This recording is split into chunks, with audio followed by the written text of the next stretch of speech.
दोस्तों, क्या आप जानते हैं कि नेपाल के पीएम को एक बहुत बड़ी बीमारी है? नहीं पता ना? चलो बता देता हूँ। तो उनको बीमारी ये है कि उन्हें हर चीज़ मेड इन नेपाल ही नज़र आती है। जैसे कुछ दिनों पहले उन्हें नज़र आ रहा था कि श्री राम का जन्म नेपाल में हुआ है, ना कि हिंदुस्तान में। हालांकि उनकी इस बात को किसी भी हिंदुस्तानी ने सीरियसली नहीं लिया था, क्योंकि पूरी दुनिया जानती है कि श्री राम का जन्म कहाँ हुआ है कहाँ नहीं। तो किसी को सफाई देने की जरूरत है भी नहीं इस बारे में। अब उन्हें दूसरा सपना आया है कि जैसे आपको पता होगा कि 21 जून को योगा डे था, जिसको 2015 में यूनाइटेड नेशंस ने रिकॉग्नाइज किया था कि हर साल 21 जून को योगा दिवस के रूप में मनाया जाएगा। तो हर साल की तरह इस बार भी योगा दिवस का आयोजन किया जा रहा था। नेपाल में भी आयोजन हुआ, तो इसके उपलक्ष्य में एक प्रोग्राम किया गया था नेपाल में भी, उनके आवास पर। तो उसमें उन्होंने मीडिया के सामने बोला, उन्होंने कहा कि योगा की उत्पत्ति नेपाल में हुई है, ना कि हिंदुस्तान में। अब भाई क्या ही कहें, आपको मजा ही आ गया। मतलब बात में आपकी बात सुन के मजा ही आ गया बिल्कुल। तो एक एक करके हम इनकी बातों को गलत प्रूव करेंगे कि इनकी बातों में 1% भी लॉजिक नहीं है, प्योर बकवास ये करते हैं। हालांकि सबको ही पता है, लेकिन हमें बहाना मिल गया है कि भाई थोड़ा योगा की हिस्ट्री बता दी जाए कि क्या इतिहास है योगा का, कहाँ से आया है। तो योगा के बारे में बात करने से पहले, खैर जो ये सारी बातें कर रहे हैं, कभी श्री राम के बारे में, अब योगा के बारे में, मुझे डर है कि किसी दिन ये ना बोल दे मोहम्मद पैगंबर का जन्म भी नेपाल में हुआ था और काबा भी वहीं है, मक्का भी नेपाल में ही है। भाई साहब बोल तो नहीं दोगे ना? हाँ, यहाँ हिंदू थोड़ा बोल के ही हो जाते हैं, हो सकता समझ जाओ थोड़ा। वो मत बोल देना, बड़ी दिक्कत हो जाएगी, नहीं है ना? हम लोग तो सीधे साधे लोग हैं, प्यारे बिल्कुल भोले भाले हिंदू हैं, हम तो सुन लेते हैं। पहली बात करते हैं कि वो ऐसे बेतुके बयान दे क्यों रहे हैं। तो बयान देने के पीछे रीजन ये है कि कुछ दिनों पहले उन्होंने अपने संसद में बहुमत खो दिया है। वहाँ के लोगों का उनसे भरोसा उठ चुका है और वहाँ के लोग अब एक नई पार्टी देखना चाहते हैं। बस वहाँ पे कोविड की वजह से थोड़ा डिले चल रहा है, चुनाव नहीं हो रहे हैं। चुनाव होने के बाद डिसाइड हो जाएगा कि वो वहाँ के पीएम रहेंगे या नहीं रहेंगे। अभी वो नाम मात्र के लिए सिर्फ पीएम है, जब तक चुनाव नहीं होते हैं। तो क्योंकि वहाँ पर 70% आबादी हिंदुओं की है नेपाल में, इसीलिए हिंदुओं को लुभाने के लिए ये सब वो बकवास बातें किए जा रहे हैं कि मैं बोलूँगा श्री राम का जन्म नेपाल में हुआ है, तो हो सकता है नेपाल के हिंदू खुश हो जाएं और मुझे वोट दे दे। मैं बोलूँगा योगा का जन्म यहाँ हुआ है, हो सकता है लोग खुश हो जाएं। तो खाली ये एक रीजन है और इनकी बातों में कोई भी सच्चाई है नहीं। अब आते हैं हम उन्होंने जो बात बोली है उसको गलत साबित करने पर। सबसे पहले बात करते हैं योगा है क्या। तो दोस्तों, योगा का मतलब होता है योग, या माने का जोड़।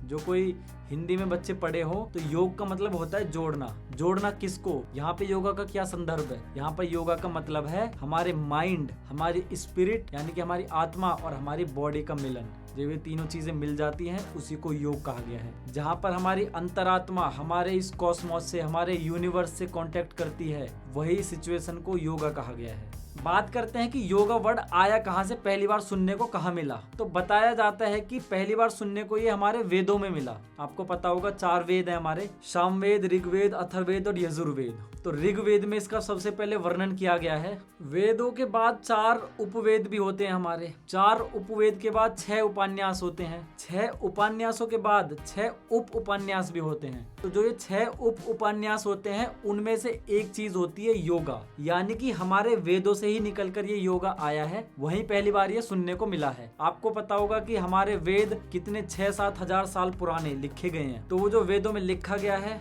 उनमें बताया गया है कि सबसे पहले जो इनका वर्णन है वो सिंधु घाटी सभ्यता से जुड़ा हुआ है, यानी कि इंडस वैली सिविलाइजेशन से जुड़ा हुआ है। वेदों में भी दोस्तों योगा को कई प्रकार का बताया गया है, जैसे कि धर्म योग, कर्म योग, राजयोग, ध्यान योग और भी बहुत सारे प्रकार योगा के होते हैं। ऋग्वेद के अनुसार योगा की उत्पत्ति 2000 BC में इंडस वैली सिविलाइजेशन के टाइम पर हुई थी। और इसके प्रमाण क्या है कि उस टाइम पर लोग योगा करते थे। जब इंडस वैली सिविलाइजेशन मिली थी जो वहाँ की दीवारों पर आज भी बिल्कुल साफ तरीके से लोगों को योगा करते हुए देखा जा सकता है। कई दीवारों पर और कई चट्टानों पर लोग योगा करते हुए देखे जा सकते हैं। तो इसके साथ ये चीज तो क्लियर हो जाती है कि योगा का इतिहास इंडिया में बहुत पुराना रहा है। इंडस वैली सिविलाइजेशन आपको पता ही होगा। अगर मैं आज की बात करूं तो ये कुछ पार्ट इसका अफगानिस्तान में आ जाता है, कुछ पाकिस्तान में आ जाता है और कुछ इंडिया में आ जाता है। हालांकि उस टाइम पे अगर अखंड भारत की हम बात करें तो पूरा हिस्सा ये भारत का ही हुआ करता था। हालांकि बंटवारे के बाद ये चीजें अलग अलग हो गई है, इसलिए आज के समय पर इंडस वैली सिविलाइजेशन की अगर हम पोजीशन देखें तो वो बटी हुई है।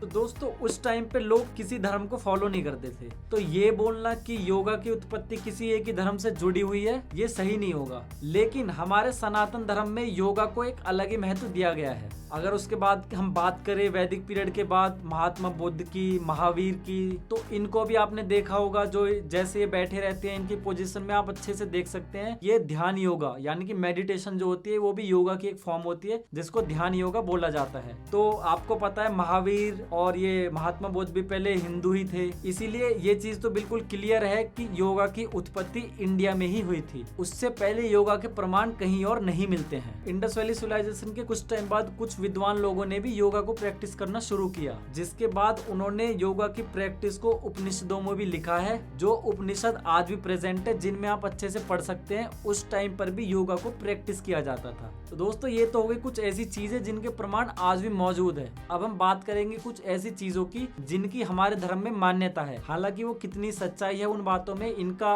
पता करना मुश्किल है, लेकिन ये चीजें ऐसी बताई जाती है। बताया जाता है कि हिंदुस्तान के इतिहास में अगर सबसे पहले कोई योग गुरु थे तो वो थे आदि योगी यानी कि शिवा। सबसे पहले उन्होंने ही योगा की उत्पत्ति की थी और पूरी दुनिया को योगा के रूप में एक वरदान दिया था। कहा जाता है कि आज भी उत्तराखंड में स्थित कीर्ति सरोवर झील के किनारे बैठकर वो ध्यान लगाकर बैठे हुए थे। तो उस टाइम पर हुआ क्या, जब वो ध्यान लगाकर बैठे रहे तो कुछ लोग उनके पास आए और वो इस चक्कर में बैठे रहे कि यहाँ पर कोई चमत्कार होगा। एक दिन, 2 दिन, 2 हफ्ते, महीना, कई महीने हो गए और आदि योगी ऐसे ही ध्यान लगाकर बैठे रहे। लोगों को लगा कुछ चमत्कार होगा, लेकिन कोई चमत्कार वहां पर नहीं हुआ। तो कुछ लोग परेशान होकर धीरे धीरे उठकर जाने लगे।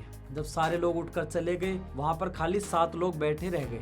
जब आदि योगी ने अपनी आंख खोली, ध्यान से वो बाहर आए, तो उन्होंने देखा कि वहां पर सिर्फ 7 लोग बैठे हुए थे। जब उन्होंने उन 7 लोगों को देखा तो उन्हें देखकर बड़ी खुशी हुई और उन्होंने उनको फिर इस योगा के बारे में सिखाया। उन्होंने ये शिक्षा योगा की उनको दी और उन्हीं 7 लोगों को आज हम सप्तऋषि के बारे में जानते हैं। 7 ऋषि, तो उन लोगों को 7 ऋषियों का नाम दिया गया था, जिसके बाद उन्होंने योगा की शिक्षा लेकर वो पूरी दुनिया भर में बट गए थे। वो योगा का प्रचार प्रसार करने के लिए, लोगों को जीवन जीने का बेहतर ढंग सिखाने के लिए पूरी दुनिया में इधर उधर चले गए। कोई नॉर्थ अमेरिका चला गया, कोई नॉर्थ अफ्रीका चला गया, कोई यूरोप कहीं चला गया, मतलब दुनिया के अलग अलग हिस्सों में वो लोग चले गए थे। उन्हीं में से एक ऋषि थे ऋषि अगस्त्य, जो हिंदुस्तान के साउथ इंडिया पार्ट में चले गए थे और उन्होंने साउथ इंडिया में लोगों को योगा के बारे में सिखाना शुरू किया। उन्होंने बताया कि कैसे योगा के सहारे आप अपने जीवन को और भी बेहतर ढंग से जी सकते हैं। ऋषि अगस्त्य का हमारे इतिहास में एक बहुत ही महत्वपूर्ण योगदान रहा है। योगा के क्षेत्र में अगर बात करें तो उनके ऊपर काफी किताबों में, पुस्तकों में लिखा गया है कि कैसे उन्होंने साउथ इंडिया में योगा का प्रचार प्रसार किया था। तो उसके बाद पूरे इंडिया में ही लोगों को योगा के बारे में इन्होंने सिखाया था। कई और जो अलग अलग गुरु थे वो अलग अलग दिशाओं में गए थे, लेकिन जब इंडिया में इन्वेजन्स हुए और बाहर से लोग आए, आक्रमणकारी आए, इन्होंने हिंदुस्तान पे आक्रमण किया, तो नॉर्थ इंडिया में सबसे ज्यादा आक्रमण किए गए, क्योंकि जब इधर से लोग आते थे